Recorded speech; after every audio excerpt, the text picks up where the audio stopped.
저는 첫 번째 시간은 기대하는 마음에서 첫 번째 시간도 기다려주고 흥분이 되고, 그리고 마지막 시간은 이제 끝나기 때문에 아주 마음이 홀가분해집니다.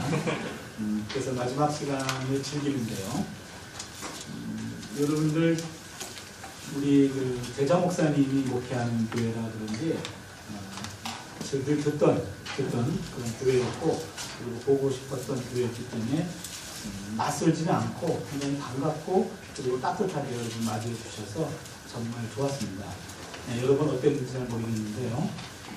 그래서 제가 나중에 또 보고 싶거든. 여러분들 유튜브 들어가시면, 스마트폰 유튜브 들어가셔서 차준이 치면은 성경 사랑방이라는 게 나올 겁니다. CBS 성경 사랑방, 거기서 64회 30분짜리 제가 성경 공부 인도한 게 있어요.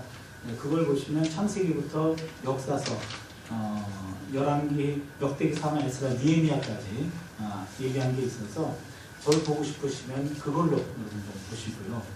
CGN TV에도 들어가면 예레미야서 특강에서 예레미야서를 8번인가 12번인가 강의한 게 있습니다. 그걸로 좀 보시고, 정말 실물로 보고 싶으시면 박 목사님께 얘기해서 정신 차려서 1년 전에 얘기해달라고 합니다. 예, 그럼 이제 마지막 메시지인데요. 가정의 영성, 가족끼리가 앉아주신 거죠? 예, 예. 박 목사님도 가족끼리. 예. 예, 그러면은 말씀에 좀 집중하겠습니다. 모든 인간은 가정에서 태어나서 가정에서 살다가 가정에서 마지막을 맞이하게 됩니다. 그래서 인생에서 가장 중요한 것은 가정입니다. 사실은 가정이 깨지면 그래서 인간은 먼지밖에 남는 게 없다라고 이야기합니다. 그런데 이 가정이라는 데가 이게 참 만만치 않은 곳이에요. 가정은 세 가지 관계가 얽혀 있어요. 하나는 부부관계, 하나는 자녀와의 관계, 하나는 부모와의 관계입니다. 이 삼중 관계가 얽혀 있어요. 그래서 어느 관계라도 이것이 삐걱하면 가정 전체가 삐걱하고 온전치가 않는 겁니다. 그러기에 이 감당해 내기가 상당히 쉽지가 않습니다. 오늘 특별히 잃어버린 영성 많이 있는데 이건 4가지를 추리면서 가정의 영성을 넣게 된 이유가 있습니다. 우리나라가 OECD 국가 가운데 이혼율이 가장 높게 나왔어요. 우리나라가. 그 얘기는 우리나라 가정이 많이 아픔을 경험하고 있다. 그리고 가정이 흔들리고 있다라는 하나의 반증이 되겠죠. 또 하나 제가 안타까운 통계는 우리나라 기독교인들의 가정이 비기독교인 가정보다 더 많이 깨졌대요. 저는 이게 더 충격이에요. 아니 우리나라가 전체적으로 가정이 힘들다라는 거는 뭐 그래 이해하자. 그런데 어떻게 믿음의 가정이 믿지 않는 가정보다 더 많은 아픔을 경험했을까? 그거는 지금도 이해가 되지 않아요. 저는 그 분야에 연구한 학자들에게 제가 개인적으로 연구 용역비를 줘서라도 좀 연구해달라고 하고 싶어요. 왜 기독교인들의 가정이 더 많은 아픔을 경험했는가? 그렇다면 원인은 지금 모르겠습니다. 그러나 결과만 가지고 얘기한다면 오늘 우리 기독교인들의 가정에 교회에서 남은 영성이 가정에까지 영향을 주고 있지 못하다. 우리가 갖고 있는 믿음이 가정에까지 끌고 들어가지 못하는 거예요. 그래서 교회에서의 믿음 따로, 가정에서의 믿음 따로, 직장에서의 믿음 따로입니다. 우리 오늘 직장까지 갈 거 없이 가장 중요한 공동체인 가정을 놓고 한번 말씀을 집중적으로 나눠보려고 그래요. 그러면은 우리 가정이 말씀 위에 세워있지 않다라는 하나의 반론입니다. 우리 가정의 영성이 없이 가정이 지금 휘둘리고 있는 거죠. 세상에서 생각하는 그런 가정, 세상의 가치관이 주입돼가지고 우리는 성경과 상관없는 가정을 우리가 지금 꾸리고 있다라는 얘기입니다. 이것은 큰 문제입니다. 그래서 오늘 이 시간에 말씀을 통해서 우리 가정을 말씀 위에 세워놓는 시간이 되었으면 좋겠습니다. 첫 번째, 일단 제가 문제를 한번 내보겠습니다. 잘 들어보세요. 어떤 사람이 어머니하고 아들, 단 둘만 살고 있었어요. 그런데 드디어 아들이 짝을 만나게 됩니다. 며느리를 얻었죠. 그런데 셋이 살다가 안타깝게도 고부간의 갈등이 생깁니다. 그래서 어머니 아니면 아내 둘 중에 한 여인만 택해야 되는 이런 안타까운 상황에 처하게 되었습니다. 여러분이 만약에 그 아들이라면 그 상황에서 어머니를 택하는 것이 성경적일까요? 아니면 아내를 택하는 것이 성경적일까요?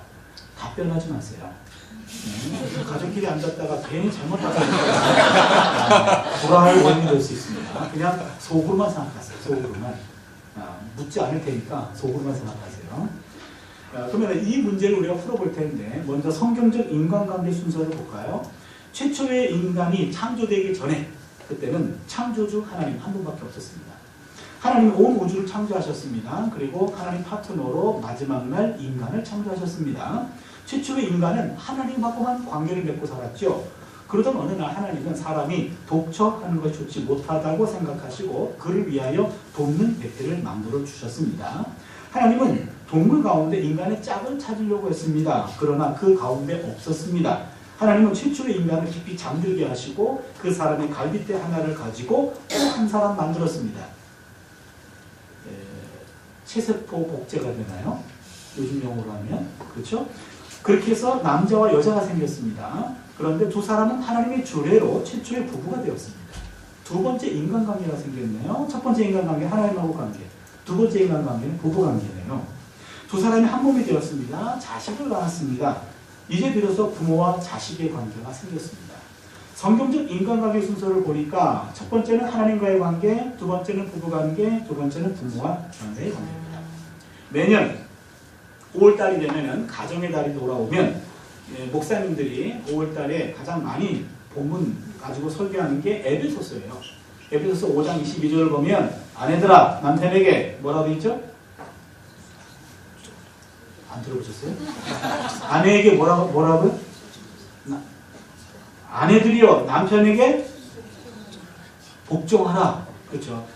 복종이라는 말 쓰기 싫어서 세절 내려가면 25절이죠. 남편들아 아내를 사랑하라. 네. 지금 아내들은 복종, 남편은 사랑하라. 그렇게 되어 있고 6장 1절에 가면은 자녀들아 주 안에서 너희 부모에게 순종하라. 이렇게 되어 있고요. 그 다음에 석절 내려가면 6장 4절인가요? 예.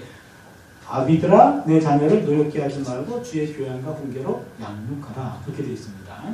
그런데 최근에 신약학자들이 에베소서를 우리가 읽을 때 5장 22절부터 읽으면 안 되고 5장 21절부터 읽어야 됩니다. 이거를 새로 찾아냈어요. 우리는 22절부터 읽거나 21절부터 읽거나 뭔 차이가 있나 싶을 텐데 성서학자들은 그거 가지고 목숨 걸고 싸워요. 21절부터 읽으면 어떤 내용이 나오냐면 5장 21절을 보면 그리스도를 경외함으로 피차 복종하라. 이게 5장 21절이 22절 맨 앞에 있는 대선언이에요. 그리고 21절부터 읽어야 됩니다. 이걸 뭐라고 얘기하냐면 하우스 코드라고 얘기해요. 가정 준칙. 가정 내에서 인간관계 원칙은 그리스도는 경외, 수직적 관계. 모든 인간은 상호복종. 동등한 관계 속에서 상호복종하는 관계입니다. 그래서 부부 사이도 상호복종, 부모와 자녀 사이도 상호복종. 놀라운 것은 6장 4절, 3절, 7절. 7절을 보시면은요, 상전과 종의 관계가 나와요. 이 당시에는 가정마다 부유한 집은 종이 있었어요. 그런데 상전과 종의 관계도 상호복종이에요. 놀라운 일입니다. 가정에서 인간관계 원칙은 위아래는 하나님밖에 없고 모든 인간관계는 수평적 관계예요. 정신 나간 남자들이 아내에게 당신은 나한테 아래에서 복종해. 내가 위에서 사랑해줄게. 정신 나간 남자예요, 이건요. 동등한 위치 속에서 서로 복종과 사랑하는 관계가 바로 성경적 인간관계 원칙입니다. 그러기에 인간 위에 인간 없고 인간 아래 인간 없어요. 이놈의 교회 왔더니 위아래가 없네. 예, 잘 오셨어요. 네, 위아래 찾으려면 유교 가시면 돼요.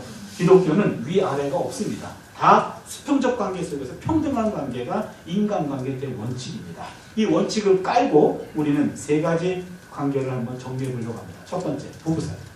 부부는 한 몸입니다. 사랑과 신뢰의 관계입니다. 창세기 2장 24절 25절이죠. 남자가 부모를 떠나 그 아내와 연합하여 둘이 한 몸을 이룰지로다. 아담과 그 아내 두 사람이 벌거벗었으나 부끄러워 아니하니라. 여기 보시면 남자가 부모를 먼저 떠나게 돼 있어요. 완전 떠남입니다. 그리고 아내와 연합하게 돼 있습니다. 연합하다는 말이 히브리 말로 다박이라 그래요. 다박. 따박이라는 말은 달라붙다 이 말이에요. 달라붙다. 오늘날 말로 하면은 껌딱지. 그러니까 남자가 여자를 만나 하나님이 짝주신 짝을 만나 결혼과 동시에 부모를 완전 떠나고 이 여인과 함께 껌딱지같이 한 몸이 되는 겁니다. 한 몸이 되는 것. 그래서 먼저 중요한 것은 결혼과 동시에 남자는 부모로부터 떠나야 됩니다. 완전 떠나고 그 다음에 이제는 새로운 가정을 이루게 됩니다. 그래서 마마보이는 이거는 이혼 결격 사유도 되죠. 그렇죠? 그래서 완전 떠나지 못하면 문제가 돼요. 부부가 한 몸이 됩니다. 보통 피는 물보다 진하다고 얘기하죠.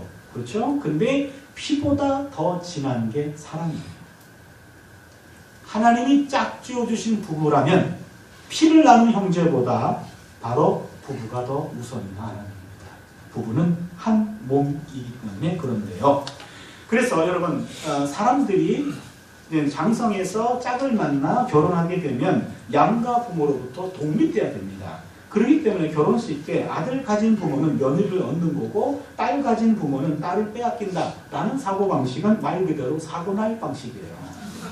이거는 성경적이지 않습니다. 시댁이고 친정이고 모두 빼앗기는 겁니다. 따라서 빼앗기기 전에 먼저 주었다라고 생각하는 것이 속도 편하고 그리고 성경적이에요. 한 아기가 엄마 뱃속에 잉태가 됐네요. 뱃속에 있습니다. 애가 자랍니다. 10개월 동안 엄마 뱃속에 있을 때는요. 탯줄이 연결되어 있어야 돼요.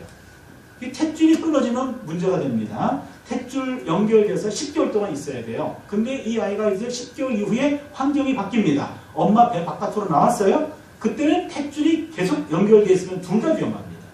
끊어줘야 돼요. 일정한 시간 내에 끊어줘야 산모도 살고 아기도 살아요. 그때 끊어줘야 됩니다. 둘 다 살기 위해서는. 그런데 탯줄 끊기는 한 번만 끊는 게 아니에요. 이 아이가 20년, 30년 자랐어요. 하나님이 짝을 주셨습니다. 짝을 만납니다. 그때 또 한 번의 탯줄을 끊습니다. 이게 정신적 탯줄입니다. 끊어줘야 돼요. 목사님, 우리 아들이 결혼했더니 얘가 변했어요. 정상이에요. 안 변하면 이상한 거예요. 그거 더 이상한 겁니다. 위험한 가정이에요. 여러분, 결혼한 아들 집에 갈 때 내 아들 집이라고 아무 때나 들락치면 안 됩니다.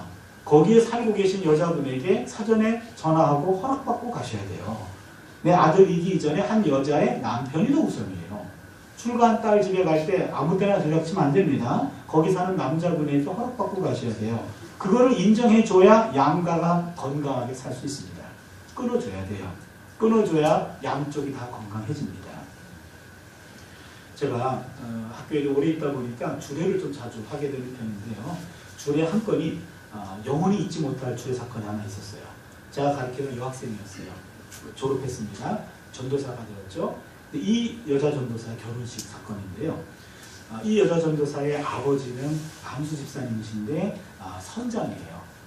1년에 11개월은 바다 위에서 일하시고 1개월만 육지에 계십니다. 이분이 육지에 계실 때 일이었어요. 육지에 오셨습니다. 대전에 있는 어느 교회인데 그 교회에 또 다른 친구 절친이 하나 있는데 그분도 안수 집사예요.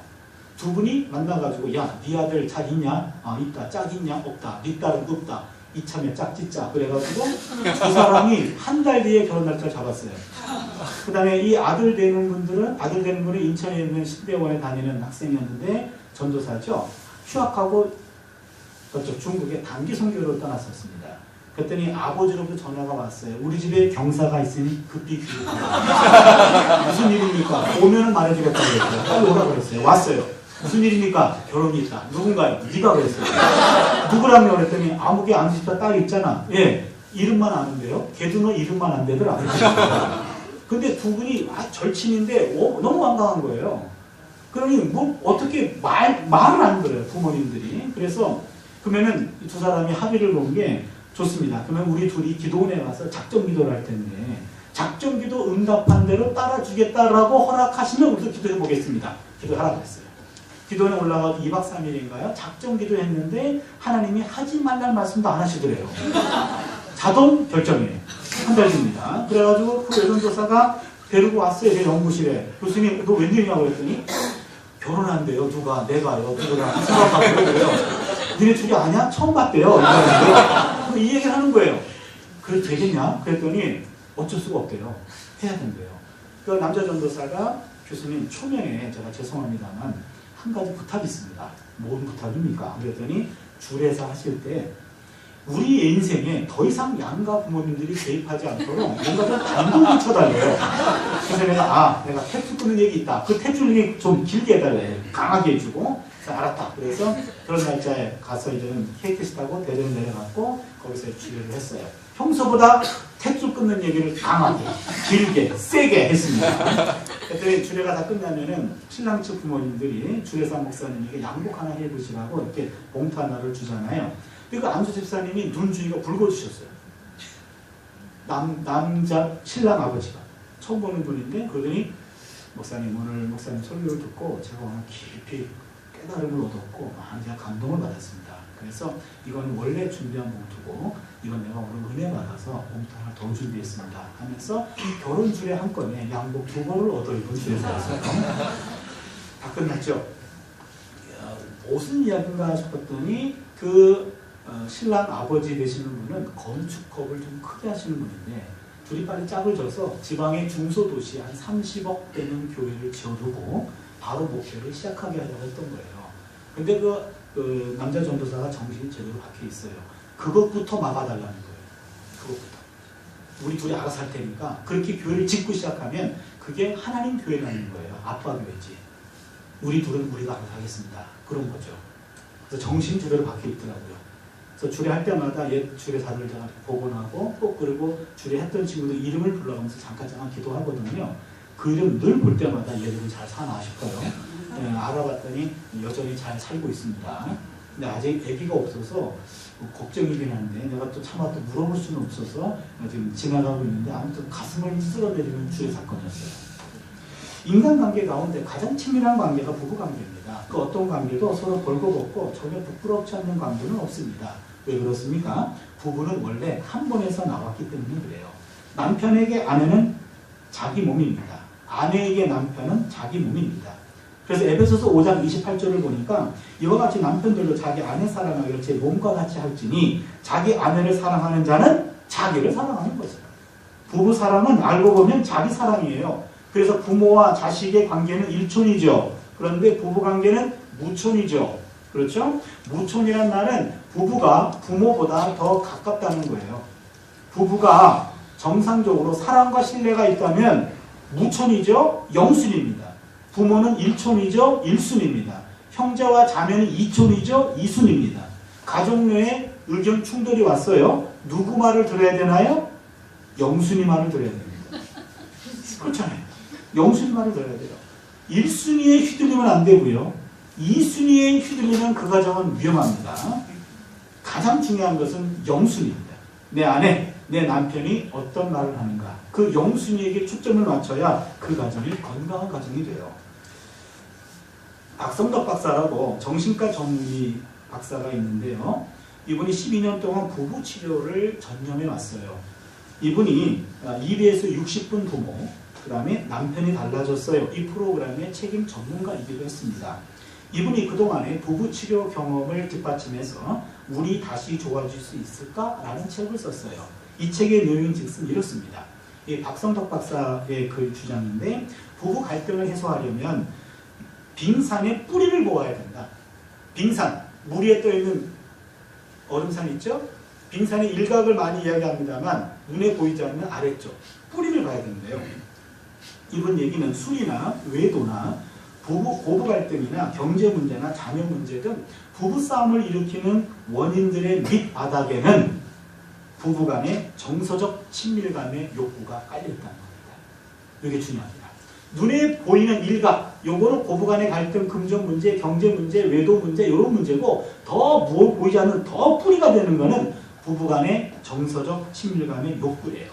요 친밀감의 욕구, 이거는 식욕이나 수면 욕과도 같이 그날 채워지지 않으면 안 되는 인간의 기본적인 욕구랍니다. 여러분, 수면욕 기본적인 욕구죠. 8시간, 9시간 자줘야 되죠. 그 다음에 식욕 하루에 3끼 먹어줘야 되잖아요. 그렇죠? 이거 안 먹고 정상적인 생활을 할 수 없죠. 그래서 제대로 자고 제대로 먹고 이게 기본적인 욕구예요. 이게 돼야 정상적인 생활을 할 수가 있는데 그것만 필요한 게 아니라 모든 사람에게는 친밀감의 욕구라는 게 있다는 겁니다. 그런데 식욕이나 수면욕은 어떤 경우는 혼자 해결할 수 있어요. 그렇죠. 같이 앉아주면 혼자 자면 되는 거고요. 밥 안 주면 해 먹거나 라면 끓여 먹거나 사 먹으면 되죠. 그런데 친밀감의 욕구는 혼자 해결이 안 돼요. 이거는 주고받는 겁니다. 그렇기 때문에 친밀감의 욕구는 타인과의 관계 속에서만 채워져야 하기 때문에 노력이 필요해요. 따뜻한 친밀감 없이 어린아이가 제대로 성장할 수 없듯이 부부관계도 따뜻한 정서적 친밀감의 욕구가 그날 채워져야지 정상적인 부부관계를 유지할 수 있는 겁니다. 부부 사이에 정서적 친밀감이 사라지면 대화가 사라집니다. 진정한 대화가 이루어지지 않아요. 그러면은 화를 내든지 입을 다물어 버립니다. 그러면은 아내는 남편에게 사랑받지 못한다라고 생각하고 남편은 아내에게 인정받지 못한다라고 오해합니다. 이쯤 되면 사소한 일에도 서로 죽이고 싶을 만큼 상대가 미워지는 거예요. 내가 상대에게 사랑받지 못한다, 상대에게 인정받지 못한다, 그렇게 생각하면 둘 사이에 사랑과 신뢰는 없는 겁니다. 그렇게 되면 이건 정말로 위험한 관계가 되는 거죠. 그래서 부부 사이는 항상 서로 인정받고 있고 사랑받고 있음을 확인시켜줘야 되는 친밀감의 욕구가 충족이 돼야 돼요. 그건 대화를 통해서 하든지 스킨십을 통해서 하든지 눈빛을 통해 하든지 뭔가 주고받는 게 있어야 됩니다. 우리나라 30대 부부는 서로 마주보고 잠을 잔답니다. 우리나라 40대 부부는 서로 천장을 바라보고 잠을 잔답니다. 우리나라 50대 부부들은 서로 등 돌리고 잠을 잔대요. 우리나라 60대 부부들은 각방을 쓴답니다. 우리나라 70대 부부들은 서로 어디서 잠을 자는지 모른답니다. 제가 딴 건 몰라도 제가 50대인데 등 돌리고 자는 건 맞아요. 등 돌리고 자다가 가끔 서로 얼굴 보면 깨요. 깜짝 놀라서. 이건 맞는 것 같습니다.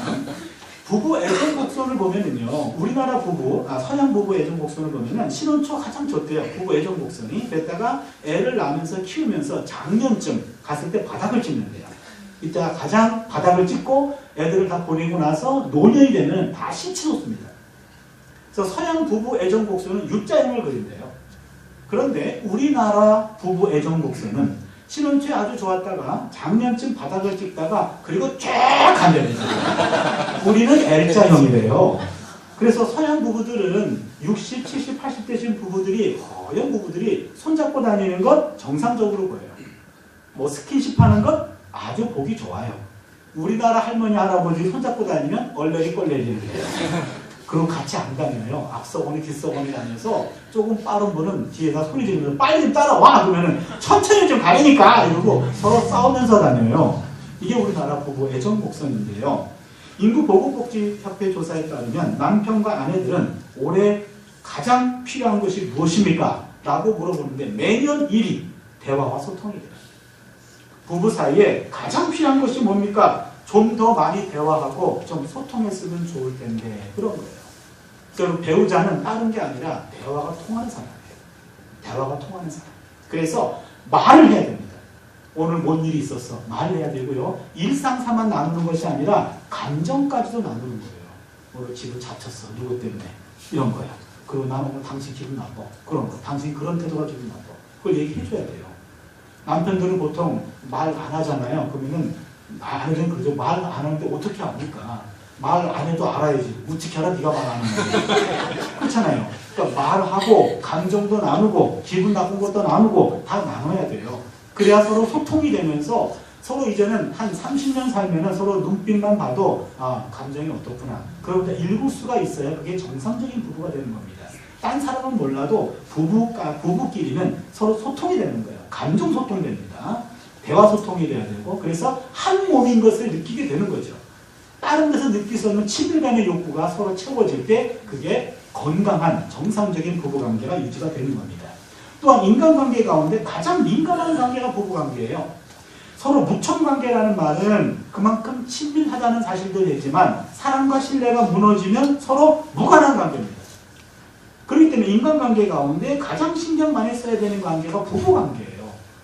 여러분 한번 생각해 보세요. 인간이 느끼는 스트레스 강도를 심리학자가 통계를 냈네요.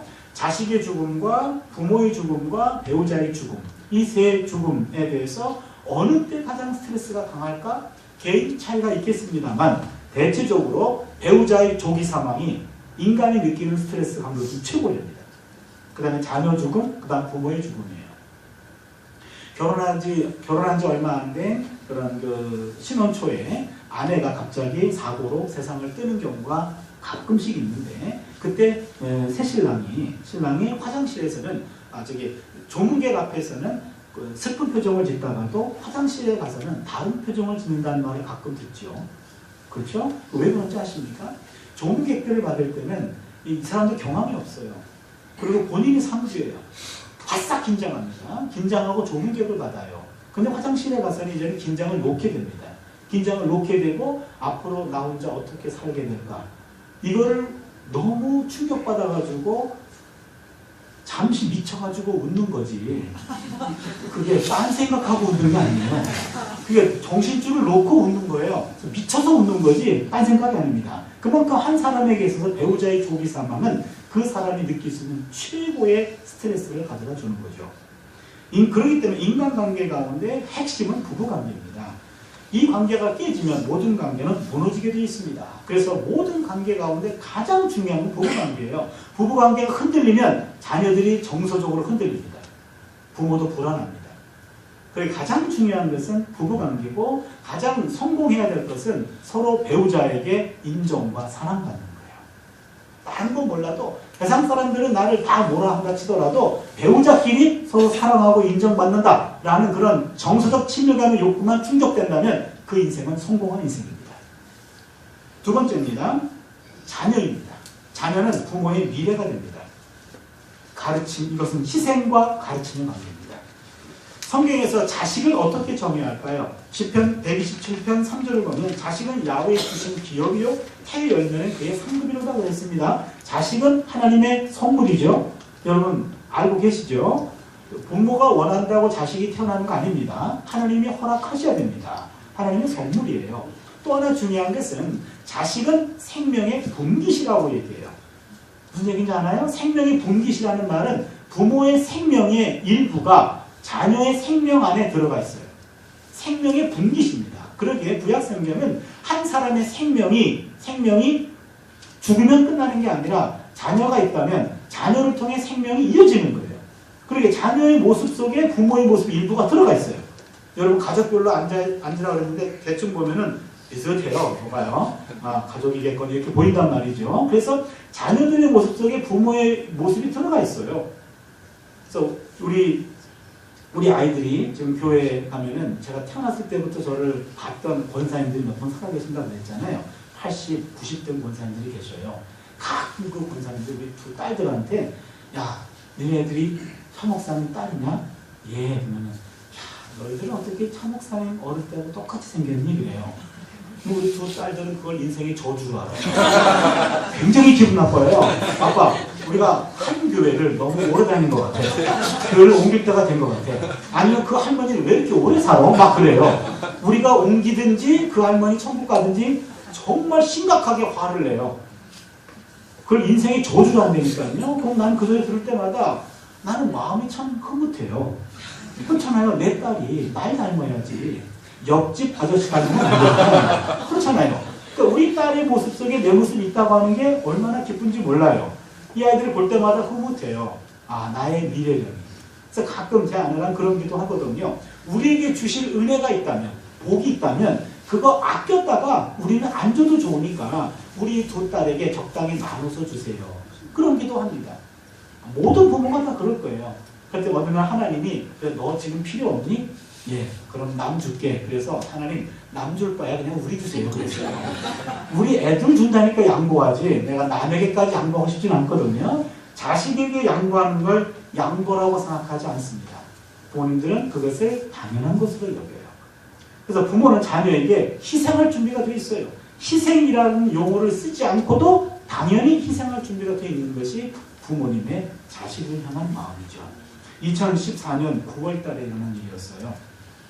부산에 아미파출소 경찰이 출동합니다.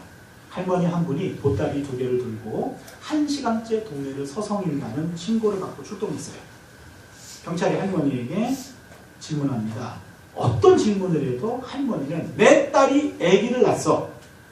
이 말, 그리고 병원에 있어. 이 말만 반복하지 할머니 이름도 모르고 딸의 이름도 몰라요.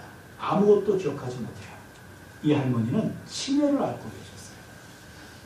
그러니 연신 지금 내 딸이 아기를 낳다니까 병원에 있다니까 빨리 병원 데려다 줘 이렇게 얘기하는데 할머니 이름을 아나 딸의 이름을 아나 도와줄 수가 없어요. 근데 연신 발을 굴러가면서 내 딸이 아기를 낳았어 병원에 있다니까 가만히 행색을 보니까 할머니가 슬리퍼를 신고 있어요. 이 경찰이 똑똑했던 모양이에요. 그럼 마을 주민이겠네. 그래가지고 마을 주민들 찾아났습니다. 이 할머니를 아는 사람을 알아냈어요. 병원도 알아냈습니다. 할머니를 모시고 병원에 모셔다 드렸어요. 그랬더니 병원에 도착한 할머니가 딸을 보자마자 보따리를 풀고 꺼내 보여준 것이 출산한 딸을 위해서 준비한 미역국, 나물 반찬, 그리고 흰밥이었어요. 미역국은 이미 다 식었어요. 할머니는 딸을 보자마자 어여무라. 딸을 위해 내놓은 그 다 식은 음식에 그 병실에 있는 모든 간호사들과 모든 사람들은 다 온통 눈물바다가 되었답니다. 치매에 걸려서 모든 기억이 다 사라졌지만 자식을 향한 부모의 사랑은 머리가 아니라 가슴에 새겨져 있는 거예요. 가슴에. 그래서 모든 기억은 다 잊어버렸지만 가슴에 자식에 대한 사랑이 남아있어서 우리 애가 애를 낳았어. 병원에 있어. 이것만 기억한 거죠. 치매도 자식 사랑 앞에서는 바로 항복하는 모양이에요. 바로 이것이 자식을 향한 부모의 사랑입니다. 모든 부모가 다 마찬가지입니다. 오늘날 자식에게 버림받은 할머니, 할아버지들이 종종 있습니다. 독거노인이라고 하죠. 독거노인들 옆에는 우리나라 복지사들이 그렇게 그분을 케어하는데 복지사들이 화가 나서 할머니, 아들이, 할머니, 딸이 하나 있다는 그 통계 때문에 그 자식 때문에 할머니에게 돌아올 혜택이 지금 깎이고 있고 혜택이 지금 잘 안 돌아가는데 그 자식 이름 알려달라고. 근데 어떤 할아버지도 어떤 할머니도 자식 이름 알려주는 분이 없대요. 전들 그러고 싶어서 그러겠냐고. 결혼해서 자식 낳고 살다 보니까 그런 거지. 나 하나 조용히 살다가 가면 됩니다. 마지막까지 자식에게 짐이 되어주고 싶지 않은 거야. 마지막까지. 그냥 나 하나 조용히 그냥 조금 희생하면 우리 애가 편하지. 그것만 생각하는 게 부모 마음이에요. 그러니까 부모는 자식에게 늘 희생할 준비가 되어 있는 거죠. 그래서 우리말에 내리사랑은 있어도 치사랑은 없다는 말이 있죠. 부모의 사랑은 내리사랑이에요. 치사랑은 없습니다. 내리사랑인데 끊임없이 희생하는 사랑입니다. 그리고 부모들은 자식을 대할 때 자식은 부모의 미래가 되기 때문에 희생해도 희생으로 느끼질 않아요. 우리 애가 잘 되면은 내가 잘 된 것 이상으로 좋은 거죠. 그래서 자식을 낳게 되면 인생이 새로워지는 거죠. 근데 여러분 자식은 희생의 대상이면서 또 하나 가르침의 대상입니다.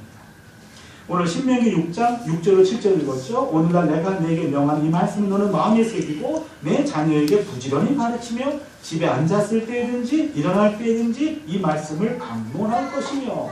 여기 보니까 너는 이 말씀을 마음에 새기고 내 자녀에게 부지런히 가르쳐라. 여러분 굉장히 중요한 말씀입니다. 여러분 부모들은 자녀를 위해서 희생도 하지만 또 하나 의무가 있어요. 가르쳐야 되는데 뭘 가르칩니까? 하나님 말씀을 가르쳐서 하나님의 자녀로 키우는 겁니다. 저는 여러분들의 사정을 잘 몰라요. 여러분들 가운데 내가 낳은 자녀가 예수를 모른다. 교인이 아니다. 그렇다면 여러분 인생을 헛 사셨습니다. 전 여러분 모르기 때문에 단도직입적으로 쓴소리하고 그냥 가면 돼요. 여러분 자녀들이 예수를 안 믿어요. 그러면 저는 그분에게 인생을 헛사셨어요. 그렇게 얘기할 수 있습니다. 우리의 이 땅에 와서 우리가 해야 될 일은 하나님의 은혜로 짝을 짓고 거기서 하나님의 선물로 자녀를 낳고 이 자녀에게 희생하면서 하나님의 자녀를 키워내는 게 우리의 가장 근본적인 의무예요. 그것 위해서 우리가 사는 거거든요. 뭘 어떻게 예수를 믿었길래 내 자녀가 예수를 믿지 않나요? 물론 자녀를 낳으신 분들은 누구나 자신 없어요. 우리 딸도 제가 마찬가지거든요. 교회 나와주는 것만도 고마울 때가 있어요. 그렇지만 그 자녀들이 예수 믿는 사람으로 키워내는 것 부모의 의무예요. 아이고 목사님 내가 더 커서 결혼까지 해서 내 말 안 들어요. 그러면은 유서에도 적어놓으세요. 마지막 유언이라고 적어놓으세요. 내가 너 때문에 편히 눈을 감을 수가 없다. 곧 하나님 얼굴을 뵈야 되는데 창피해가지고 내가 하나님 얼굴 볼 수가 없다. 너 제발 회개하고 예수 믿고 하나님 나라 백성되었다. 마지막 유언을 하는 그런 방법을 취해서라도 여러분의 자녀들을 예수 믿는 사람으로 키워낼 수 있기를 바랍니다. 근데 여러분 에베소 6장 4절을 보면 아비들아 너희 자녀를 노엽게 하지 말고 오직 주의 교양과 훈계를 양육하라 그랬어요. 자녀들을 양육할 때요 노엽게 해서는 안 됩니다. 저희 집에 딸이 2분 계시다고 했잖아요. 근데 둘째 딸이 태어났을 때 쉽지 않았어요. 지금은 그 녀석이 아주 우리 집에 큰 기쁨이 됐는데 이 둘째 녀석이 태어났을 때 둘째 심리를 이해를 못했어요. 어느 날 얘가 2살 좀 넘어가지고 한참 말을 배울 때입니다. 토요일날 집에서 집에 있는데 전화가 왔어요. 그랬더니 자기가 전화를 낚아채는 거예요. 말을 하고 싶어서. 여보세요? 전화를 받았어요. 근데 거기서 전화하신 분이 거기 어디 현진이 아빠 계시니? 이랬던 모양이에요. 큰애가 현진이고 둘째가 예진이에요. 예진이가 받은 거죠. 얘가 딱 봤더니 현진이 아빠 없는데요? 이렇게 얘기한 거예요. 근데 옆에 앉아있는데 제가 야 너 왜 그래? 그랬더니 그분이 내 목소리를 들은 모양이에요. 그랬더니 거기 어디 어른 계시니? 그랬더니 어른 한 개 있어요. 그걸 바꿔줬어요. 그래서 어른 한 개가 받았는데 얘가 이렇게 씩씩거리고 있는 거예요. 얘가 뭐가 화가 나 있어요. 그래서 내가 무슨 전화했는지 모르겠어요. 아무튼 끊었어요. 끊고 나자 너 왜 그래? 그랬더니 울기 시작해요. 엉엉 울어요. 너 왜 그래? 그랬더니 자기는 너무 억울하대요. 야 네가 2년밖에 안 산 애가 뭐가 이렇게 억울해? 그랬더니 아빠는 왜 자기는 너무 집에서 외롭대요. 억울하대요. 왜? 그랬더니 아빠 장남, 엄마 장녀, 언니 장녀, 자기는 안 장녀되는 거예요.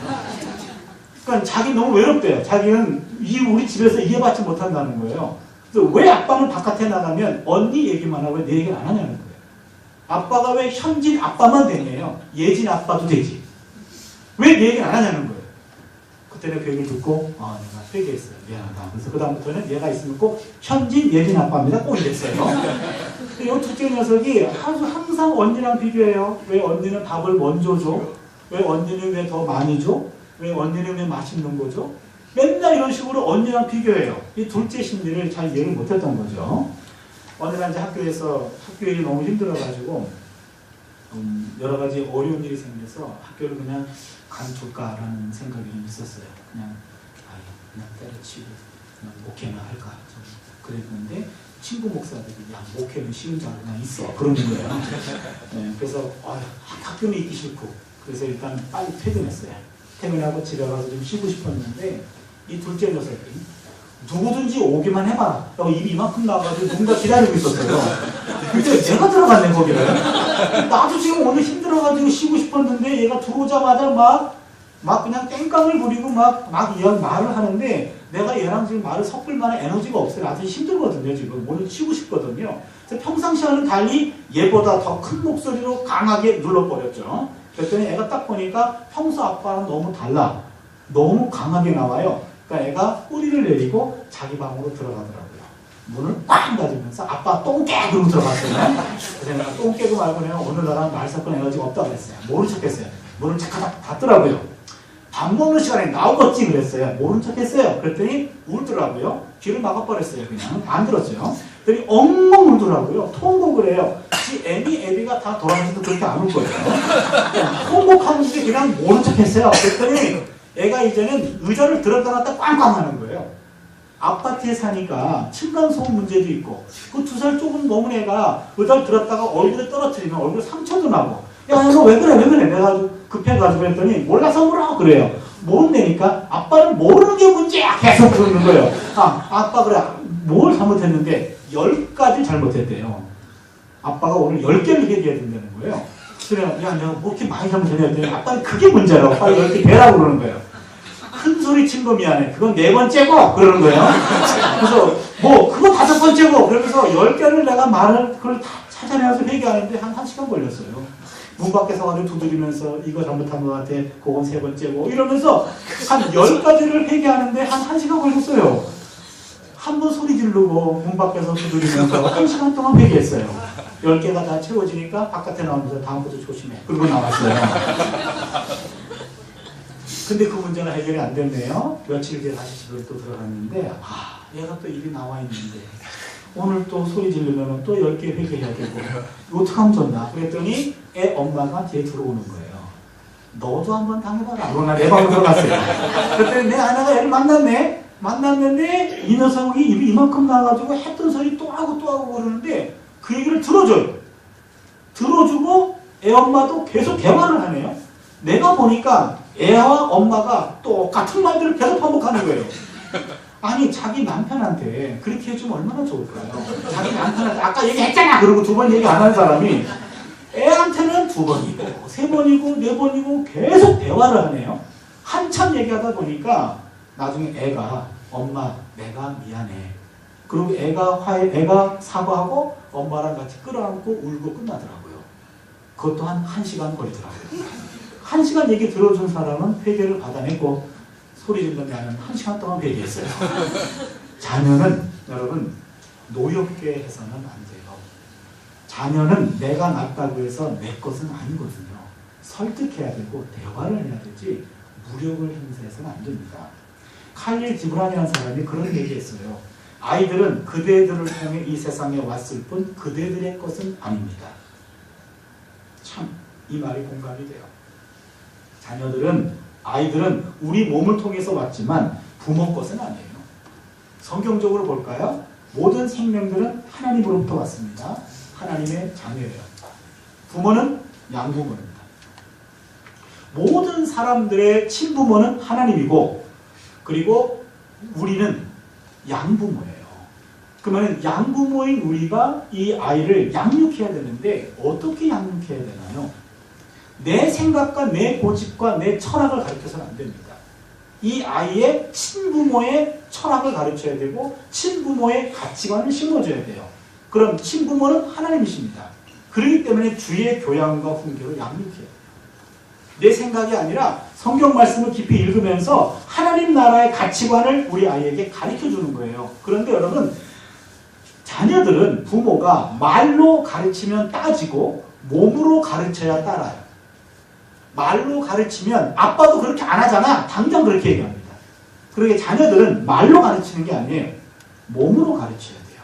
너 기도해라. 그러면은 기도하라고 말하지 말고 기도하는 모습을 보여주세요. 너 성경 읽어. 읽으라 그러지 말고 본인이 읽으세요. 내가 하는 대로 자녀들은 따라하게 되어 있습니다. 자녀들은 말로 가르치면 따지고 몸으로 가르쳐야 따릅니다. 헨리 나우엔이라는 사람이 자녀는 잠시 머무는 손님입니다. 이런 말을 했어요. 저는 그 말도 공감이 돼요. 자녀는 우리 집에 잠시 머무는 손님이에요. 자녀는 영원히 우리랑 같이 살지 않아요. 한 20, 30년 있다가 언젠가 떠납니다. 그러게 여러분 손님들을 대할 때 주의하셔야 돼요.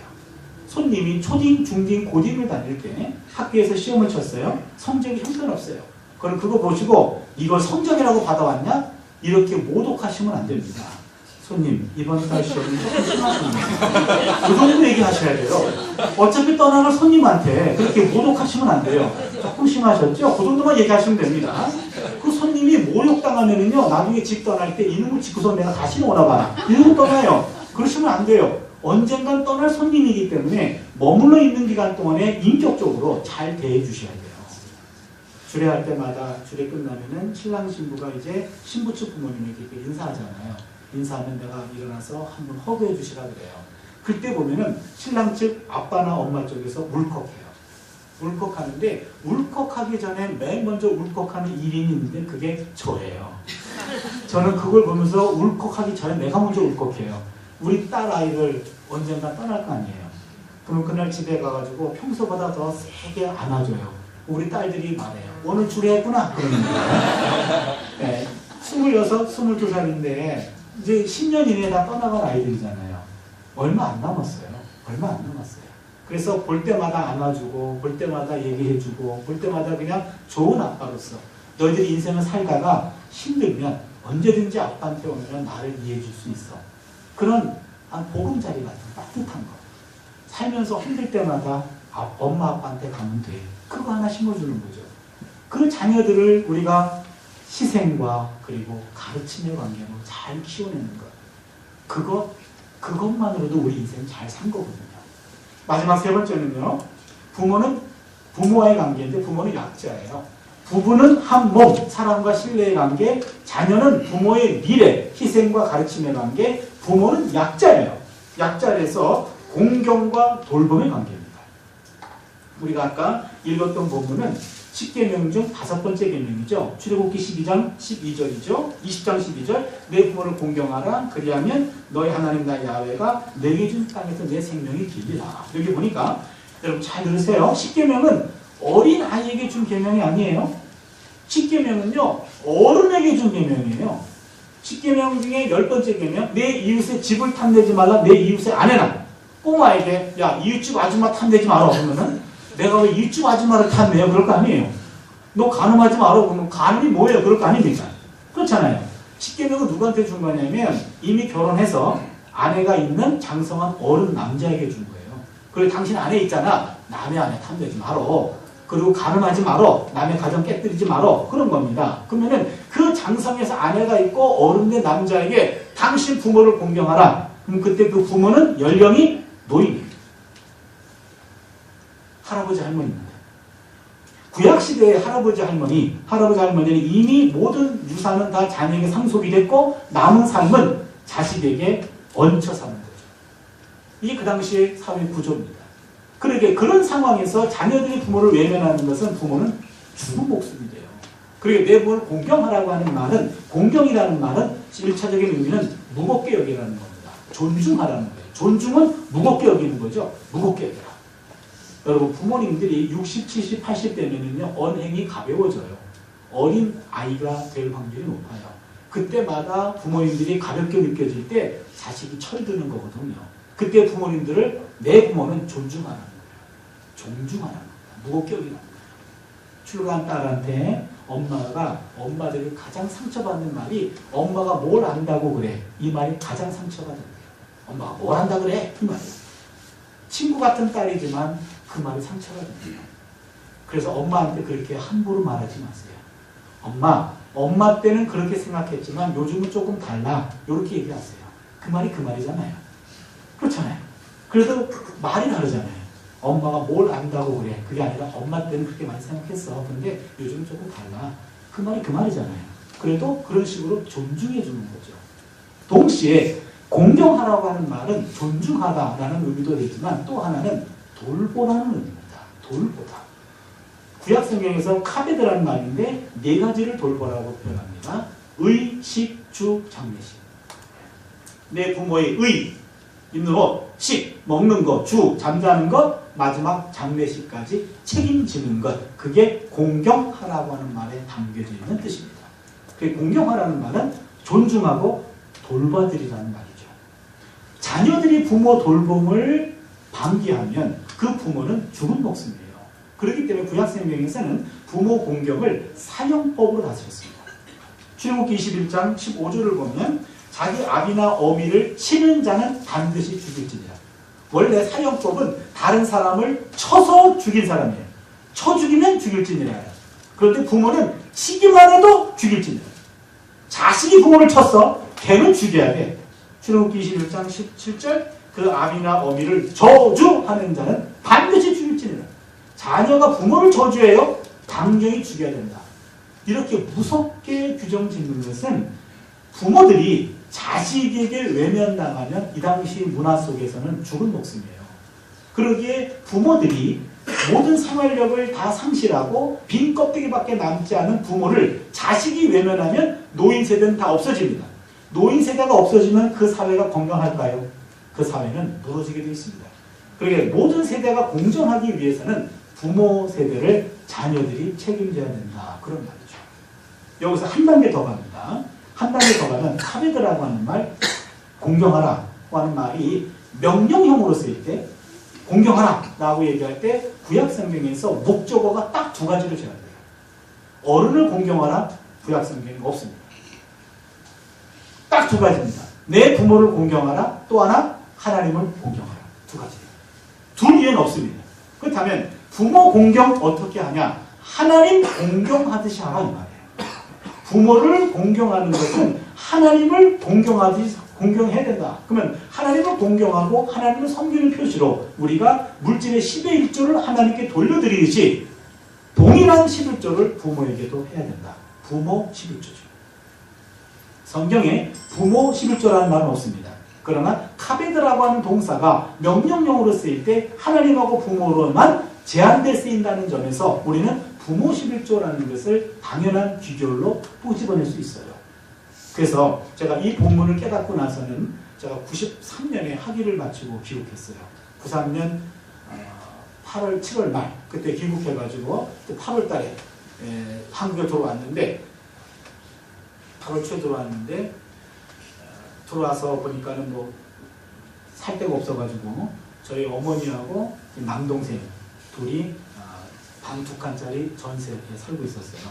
그래서 우리는 뭐 집도 없고 절도 없고 갈 데가 없어가지고 무조건 어머니 집에 들어가서 내 남동생하고 어머니하고 합방시키고 그다음에 남동생이 사는 방에 우리 셋이 들어간 거죠. 나와 아내와 우리 딸 들어갔어요. 들어가고 출가한 여동생 둘 그냥 한번 와라 그래가지고 가정 예배를 드렸습니다. 가정 예배를 드리면서 제가 선포했어요. 이 얘기를 하면서 9월 달부터 우리 가족은 부모 11조라는 것을 하기로 했다. 우리들의 수입의 11조는 하나님에게 당연히 드려라. 또 다른 10의 1조는 어머니에게 드려라. 또 다른 10의 1조는 너희 시부모님들에게 드릴지니라 꽝꽝꽝 그랬어요. 그랬더니 출가한 여동생 둘이 오빠 좋은 얘기인데 오빠만 해라 그러더라고요. 자기들은 장남하고 결혼해가지고 시부모님들 모시고 살기 때문에 그것만으로도 복이 없고 오빠 유학 가 있는 동안에 오빠가 못 모셨잖아. 이제는 엄마는 오빠가 책임져. 그리고 말 안 듣더라고요. 2촌 이래서 말 안 듣는 거 맞아요. 그래서 어떡합니까? 우리라도 해야죠. 그래서 9월 달부터 이제 시간 강사하고 그다음에는 전도사하고 사역하면서 수입이 생겼어요. 한 100만 원 정도씩 생기더라고요. 그래서 그걸로 이제는 교회 11조하고 어머님 11조하고 그다음에 장인 장모님 시골에서 목회하셨거든요. 거기 11조를 보내드렸어요.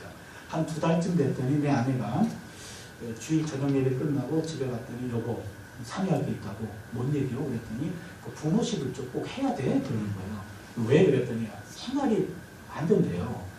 그러면은 그거 안 하면은 생활이 돼? 빠듯할 것 같대요. 그럼 선택지가 둘이네. 생활이 안 되거나 빠듯하거나. 그렇잖아요. 어차피 생활이 안 되네. 안 된대요. 그럼 그냥 하자 그랬어요.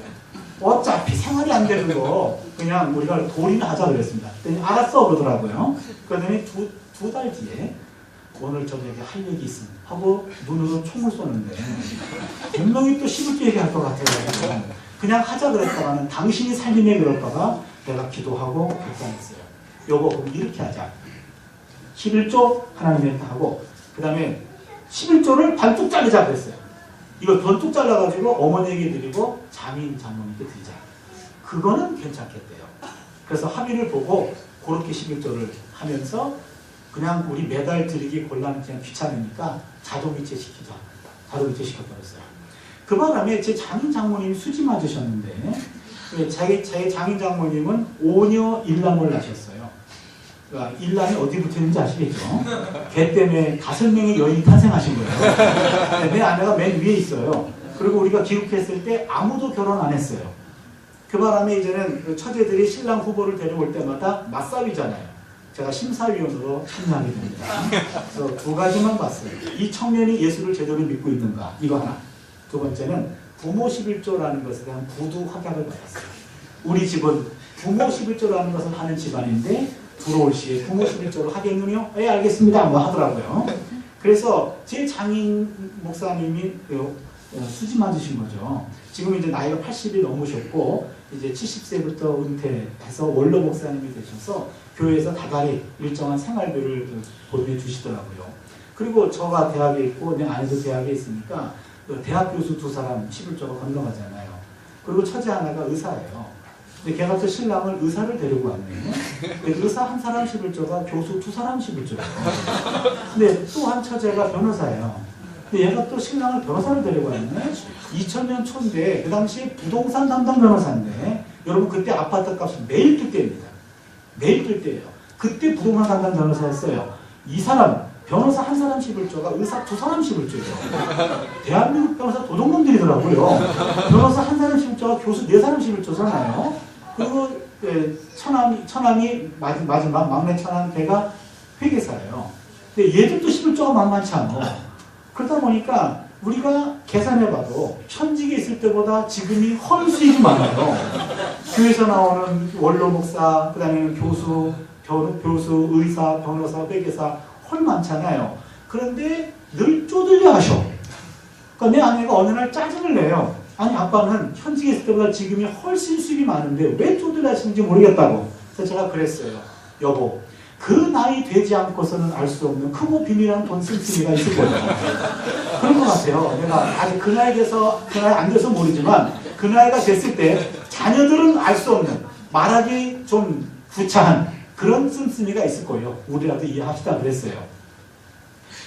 어느 날 25일 아침 9시 반 제 어머니에게 전화가 왔어요. 얘야, 어머니 무슨 일이세요? 부모 11조가 안 온 것 같다. 아니 어머니 그거 내가 보내는 게 아니고 은행이 보낸 거라 갈 거라고. 여기 국민은행인데 아무튼 알아서 한번 알아봐줘 그런 거예요. 끊자마자 장인 목사님께 전화가 왔어요. 장 목사, 예. 부모 11조가 안 온 것 같아. 아니 왜들 그러세요? 그거 내가 하는 거 아니니까 했더니 한번 알아봐. 그래서 알아봤더니 우리가 자동이체 시켰는데 그게 끝난 거예요. 최장기로 해놨는데 그게 끝난 거예요. 깜짝 놀라가지고 다시 은행에 연락해가지고 최장기로 밀어놨어요. 그리고 제가 그때 깨달았어요. 양가 부모님들이 민감한 거예요. 매달 25일 날 국민은행 아침 9시 반에 가가지고 통장 찍어보는 게 일이었어요. 깜짝 놀랐어요. 우리 그 통장에 부모 11조라고 적혀 있어서 우리 두 딸들에게 잊을만 하면 보여줍니다. 이거 뭔지 아냐? 알아. 왜 보여준지 알아? 우리도 할게. 받을 거예요. 네, 우리도 받을 거예요. 네, 받아야 됩니다. 왜 그러냐면 성경에 보니까 내 부모를 공경하라. 그리하면 내게 준 땅에서 내 생명이 길리라. 우리가 효를 표하면 하나님이 효자에게 효녀에게 복을 준다고 했어요. 그러기에 우리는 제 아내도 대학에 있기 때문에 교수들은 나중에 교원연금이라는 게 있어서 그냥 편하게 살 수 있습니다. 그거 없어도 살 수 있어요. 그러나 악착같이 받으려고 해요. 받아야 이 아이들이 하늘의 복을 받아요. 부모가 주는 복보다 하늘의 복이 더 크지 않을까요? 그래서 제 아내랑 상의를 안 해봤는데 꼬박꼬박 받을 거거든요. 받아서 뭐에다 쓸 건지 아직 상의 안 했어요. 그건 아마 손주들을 위해 쓰지 않을까. 그럴 것 같아요. 아직 상의 안 했습니다. 우리를 위해 쓸 것 같진 않아요. 그래서 여러분 지금 자녀를 모시고 오라고 하는 이유는 여기에 있어요. 잘 들어요. 부모 11조 하나님 보고 부모 11조를 받아내려면 지금 여러분의 부모님들이 살아계시다면 여러분부터 하세요. 자녀들은 부모의 말을 따르지 않아요. 부모의 몸을 따라요. 그러게 우리 부모님이 살아계신다면 부모 11조 지금부터 여러분 실천해 보세요. 그러면 생활이 돼요. 사라져요. 그리고 하나님이 주시는 복을 우리가 경험할 수 있습니다. 그래서 그런 선순환이 이루어지는 가정이 되었으면 좋겠어요. 오늘 말씀을 정리할게요. 인간관계, 부부간에는 한 몸, 사랑과 신뢰의 관계. 자녀는 부모의 미래, 희생과 가르침의 관계. 부모는 약자, 그래서 공경과 돌봄의 관계. 그러면 첫 문제로 돌아갈까요? 뭐였죠? 아내와 남편 중에, 아내와 어머니 중에 누구를 택할 것인가? 제가 이 질문을 장모님들만 모인 자리에서 여쭤봤어요. 그랬더니 장모님들이 뭐라고 그런지 아세요? 우리 교회 장모님들은 상당히 젊으신 장모님이고 60 넘으신 장모님들이에요. 그랬더니 목사님 그걸 말이라 합니까? 당연히 어머니를 택해야죠. 마누라 또 구하면 되는 거 아닙니까? 인공성으로. 장모님들은 그러셨어요. 그래서 권사님들 노면에 가서 그러나 권사님들, 며느리가 있는 권사님들이에요. 그랬더니 여쭤봤더니 목사님 그거 당연하지 이걸 내가 그동안 남편한테 버림받을까봐 얼마나 노심초사하면서 지내왔는데 이제 며느리라고 하나 갖다 놨더니 나를 버리라고 그렇게 말해야 됩니까? 당연히 어머니를 택해야죠. 그렇게 얘기한 거예요. 근데 여러분 그거는 성경의 가르침이 아니에요. 그거는 유교 가르침이에요. 명심보감에 보면요. 이런 글이 적혀 있어요. 부모와 형제는 수족 어머니를 택하면 아내와 관계는 끝! 남! 그 사이에 자녀가 있다고 한다면 씻을 수 없는 아픔을 남겨주는 겁니다. 이때는요. 당연히 아내를 택합니다. 그러면 어머니 쓰러집니다. 어머니 멘붕 옵니다. 병원에 입원합니다. 내가 다시는 네 얼굴 보나 봐라. 내 눈에 흙 들어가게 되면 너 안 본다. 이런 못된 놈. 이럽니다. 그런데 어머니 눈에 흙 들어가기 전에 반드시 봅니다. 여러분 부모와 자녀의 관계는 감정으로 맺어진 관계가 아니라 천륜이에요. 감정으로 끊어지는 관계가 아니에요. 잠시의 냉전을 각오해야 됩니다. 각오하면 아내 쪽에서 변화가 시작됩니다. 왜 그런지 아세요? 지금 아들 하나 키웠는데 그 아들에게 버림받은 시어머니, 여성으로서 불쌍해요. 그 상황에서 나를 택해준 남편 얼마나 고통스러울까. 고맙고 안쓰러워요. 그럼 누가 변해야 됩니까? 며느리가 변해야 돼요. 이 상황에서. 시간 문제입니다. 시간 문제. 이미 승리한 여인이에요. 시어머니에게도 얘 내 거요. 이미 끝났어. 승자로서의 여유가 생기고 그 다음에 미안한 마음이 생겨서 관계가 개선됩니다. 성경대로 선택했을 때 하나님이 어떻게 역사하시는지 한번 보자고요. 두 가지만 얘기하고 말씀 맺겠습니다. 첫 번째, 자식들은요. 부모를 돌보는 걸 의식적으로 노력해야 돼요. 의식적으로. 의식하지 않으면 잘 의식되지 않아요. 왜 그런지 아십니까? 인간관계 우선순위가 1차적으로는 부부예요. 두 번째는 자식이에요. 세 번째가 부모입니다. 왜 그런지 아세요? 여러분 부부는 한 입을 덮고 자요. 자식은 옆방에 사요. 부모는 남의 집에 살고 있어요. 눈에 보이지 않으면 마음도 멀어져요. 그렇기 때문에 의식적으로 노력하지 않으면 내 눈앞에서 보이지 않는 부모님들은 안중에도 없다고 말이에요. 그래서 성경은 내 부모를 공경하라라고 끊임없이 얘기하는 거예요. 그래서 부모, 약자인 내 부모는 내가 책임져야 됩니다. 그런 면에서 부부 사랑보다 더 신경 써야 되는 것이 부모 존중이고 자녀 양육보다 더 신경 써야 되는 것이 부모 돌봄이에요. 그래 의식적으로 노력하셔야 됩니다. 여러분 오늘 부모님께 전화라도 한 통화 좀 해주세요. 오늘 말씀 들었어서 엄마가 생각나서 그래요. 아빠가 생각나서 그래요. 전화 한 통화 해주세요. 두 번째는요. 부모들은 자식이 공경을 표했을 때 그거를 당연한 것으로 여기지 말고 고마워하시고 고마움을 표현하셔야 됩니다. 출가한 딸이 맛있는 음식을 먹다가 친정엄마 생각나가지고 먹다 남은 음식을 남겼어요. 남은 음식을 친정엄마를 갖다 줬어요. 여러분이 친정엄마예요. 기분이 좋아요? 나빠요? 뭐 그런 경우가 없나요? 말씀이 없으세요? 여러분이 친정엄마라고 생각해 보세요. 출가한 딸이 맛있는 음식을 먹다가 친정엄마 생각나가지고 먹다 남은 음식을 남겼어요. 그걸 친정엄마를 갖다 줬어요. 여러분이 친정엄마예요. 기분이 좋아요? 나빠요? 좋죠. 며느리가 맛있는 음식을 먹다가 시어머니 생각나가지고 먹다 남은 음식을 남겼어. 그 먹다 남은 음식 달걀이 싸가지고 시어머니 갖다 줬어. 여러분이 시어머니예요. 기분이 좋아요? 나빠요? 묘하죠?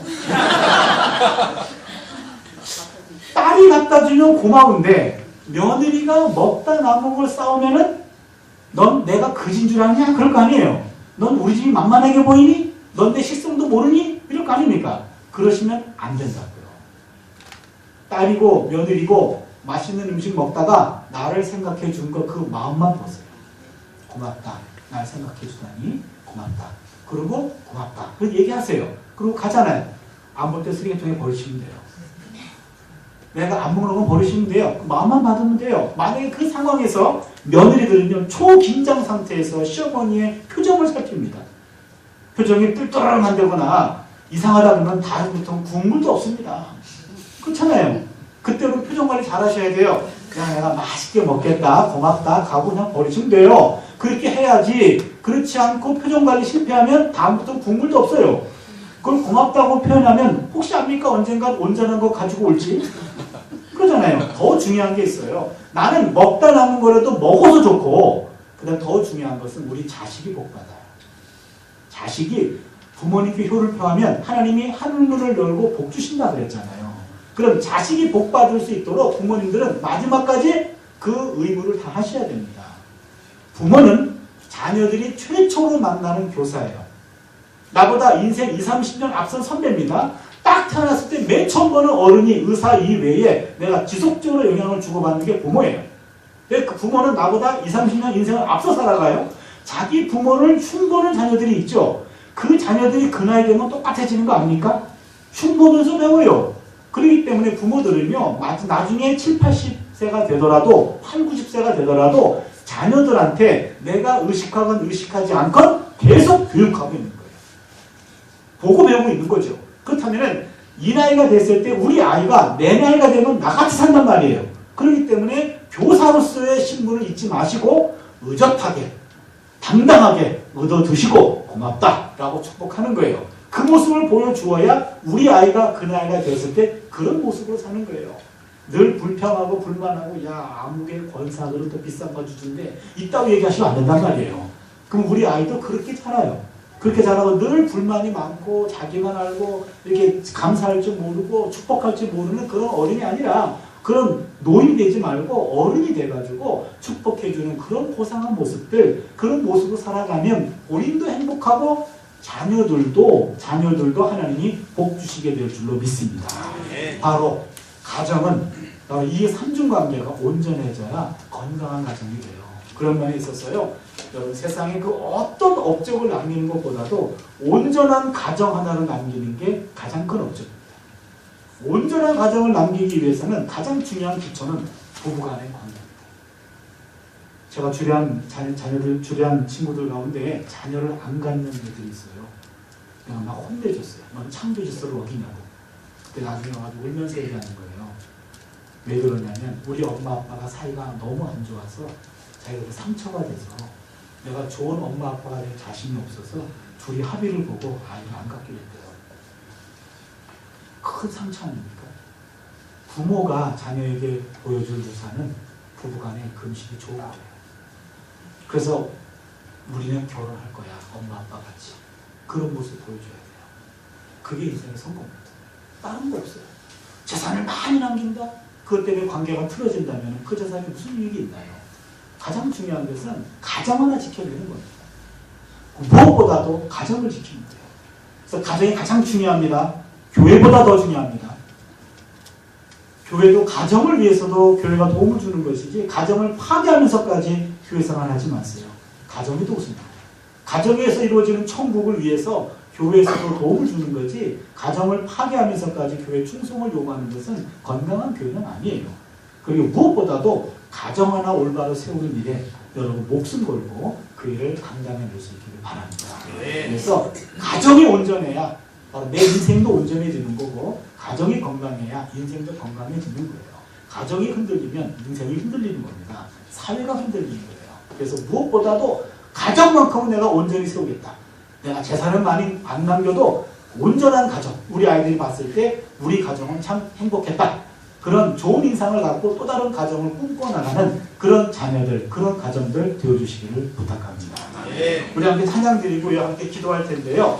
하나님 이 가정을 축복하소서. 이 찬양이 참 좋습니다. 가사도 좋고 그 다음에 내용도 좋아요. 이 찬양을 같이 하면서 우리 함께 결단하면서 가족과 함께 기도하는 시간을 가지려고 하는데요. 함께 우리 찬양하겠습니다. 하나님 이 가정을 하나님 이 가정을 축복하소서. 하늘의 신령한 복으로 하나님 이 가정을 축복하소서. 땅의 기름진 복으로 가득히 채워주소서. 가득히 채워주소서.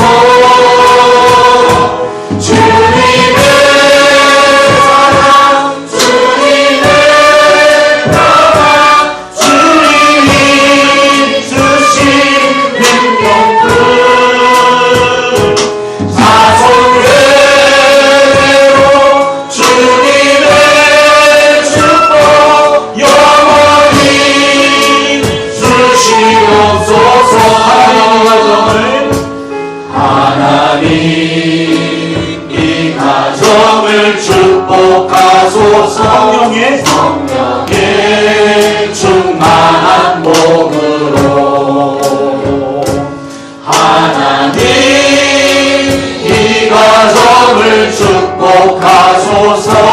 만사 영통한 복으로 가득히 채워주소서. 가득히 채워주소서. 주님의 사랑, 주님의 평안, 주님이 주시는 기쁨, 자손대로 주님의 축복 영원히 주시는 부르겠습니다. 하나님 이 가정을 축복하소서. 하늘의 신령한 복으로 하나님 이 가정을 축복하소서. 땅에 기름진 복으로 가득히 채워주소서.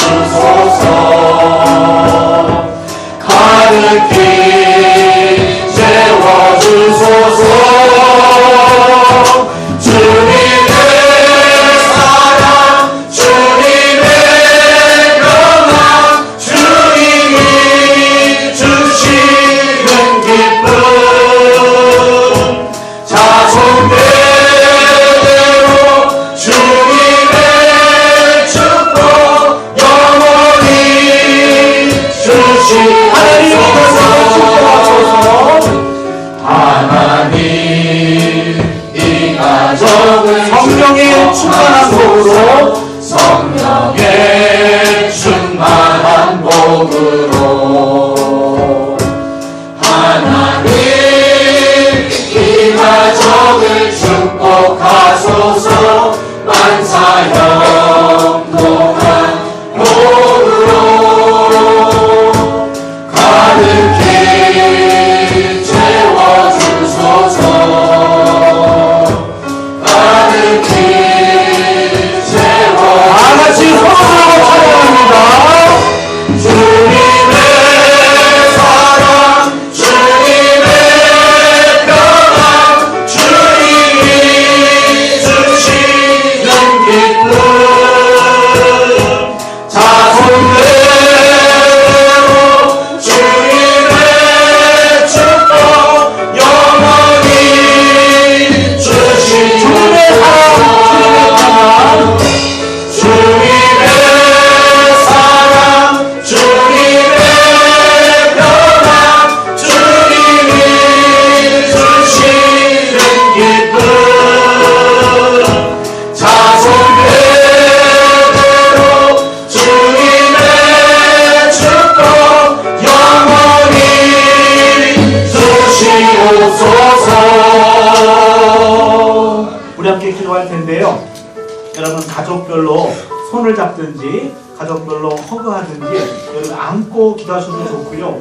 최소한 손을 잡고 기도해 주시기 바랍니다. 혹시 여기 홀로 오신 분들은요. 여러분이 가슴을 이렇게 포개셔서 여러분이 가슴 안에 여러분의 자녀를 품으시고 여러분의 부모를 한번 품어주십시오. 그리고 부모님들은 자녀를 위해서 기도해 주시고 자녀들은 부모님들을 위해서 기도합니다. 가정마다 문제가 없는 가정이 없습니다. 상처가 없는 가정이 없습니다. 남들의 가정은 행복해 보이죠? 그렇지 않습니다. 남들이 말할 수 없는 아픔이 있는 곳이 가정입니다. 많은 사랑과 이해를 받는 곳이 가정이지만 못지않게 상처를 주고받는 것이 또한 가정이기도 합니다. 그런데요, 가정이 흔들리면 우리 인생이 흔들려요. 가장 중요한 것은 가정을 말씀 위에 세워두는 겁니다. 하나님, 우리 가정이 하나님 말씀 위에 세워지기를 원합니다.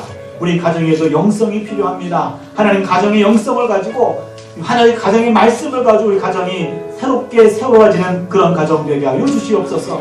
무엇보다도 부부 사이가 정서적으로 하나가 되기를 원합니다.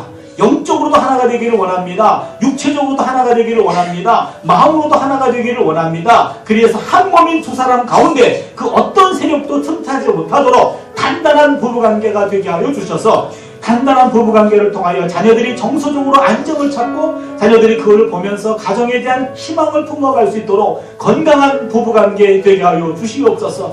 부부가 정서적 친밀감이 더 깊어지게 해주시고 사랑과 신뢰의 관계가 더 깊어지게 하여 주시옵소서. 자녀들은요, 부모의 미래라고 얘기했죠. 우리의 미래가 우리 현재보다 나은 미래가 되기를 원합니다. 우리 자녀들을 위해서 끊임없이 희생하며 끊임없이 가르치는 역할을 잘 감당케 하여 주시옵소서. 자녀들은 말로 배우지 않습니다. 자녀들은 부모의 몸을 통해 배웁니다. 우리 먼저 주의 교양과 훈계로 우리가 제대로 양육받게 하여 주셔서 우리의 모습을 통하여 우리 자녀들이 신앙이 더 잘하게 하여 주시옵소서. 우리 자녀들이 우리보다 부모 때보다 더 많이 인정받고 더 많이 사랑받고 더 많이 존경받고 더 많이 베풀고 나누고 섬기는 인생이 되게 하여 주시옵소서. 우리보다 더 나은 자녀들 되게 하여 주시옵소서. 여러분 기도하세요. 우리 부모님들 기도합니다. 부모님들은 약자라고 얘기했죠. 우리의 존경과 우리의 돌봄이 필요합니다. 부모님들의 이후의 삶이 이전 삶보다 더 복되게 하여 주시고 우리 부모님들이 자녀를 통해서 큰 행복과 보람과 기쁨을 누릴 수 있도록 우리 부모님들의 남은 삶에 하나님 함께하여 주시옵소서. 그래야 온 가정이 단단해져야 됩니다. 온 가정이 행복해져야 됩니다. 부부간의, 자녀간의, 부모의 모든 관계가 온전한 관계가 되게 해달라고 우리 시간 주여 삼창드리고요. 함께 우리 가정을 위해서 함께 축복하며 기도할 생각 갖도록 하겠습니다. 함께 기도합니다. 주여! 주여! 주여! 오 하나님 아버지 감사합니다. 하나님 아버지 특별히 잃어버린 영성을 회복하자라는 주제를 가지고 우리가 이 자리에 나와서 우리의 가정을 놓고 하나님 앞에 말씀을 드렸습니다. 하나님 아버지 가정마다 문제가 없는 가정이 없습니다. 하나님 이 시간에 우리 믿음을 통하여 하나님 앞에 믿음의 간구를 드립니다. 하나님여 가정마다 하나님 개입하여 주시옵소서. 가정마다 문제가 없는 가정이 없습니다. 아픔이 없는 가정이 없습니다. 하나님 아버지 가정마다 바람이 불어옵니다. 가정에 바람이 불어오고 아픔이 있고 상처가 있습니다. 우리 가정이 새로워지기를 원합니다. 하나님이 개입하여 주시고 하나님이 치료해 주셔야 가정이 살아납니다. 하나님 아버지 가정의 문제를 도와주어 주시옵소서. 하나님 특별히 부부관계가 더 돈독히 되기를 원합니다. 부부간의 한 몸이 됩니다. 한 마음입니다. 영적으로 하나가 됩니다. 정서적으로 하나가 됩니다. 하나님 아버지 부부 사이가 더 돈독해지고 더 살아갑니다. 더 하나가 됩니다. 하나님의 은혜로 단단하여서 부부간의 사랑이 더 키워지기를 원합니다. 신뢰가 더 확실해지기를 원합니다. 정서적으로 친밀함이 더 쌓이기를 원합니다. 위하여 부부마다 더 사랑이 깊어지게 해주시고 한 번인 것을 확인합니다. 네 번인 것을 확인합니다. 하나님은 짝지고 오셨습니다. 아름다운 가정입니다. 아름다운 부부입니다. 하나님 부부 사이에 하나님을 주셔서 부부 사이가 더 가까워지고 행복하여지고 하나님의 푸른 가정이 되어주시기를 하나님 바라보고 원합니다. 하나님 아버지 감사합니다. 하나님요 하나님 내 복을 뵙습니다. 하나님의 선물입니다.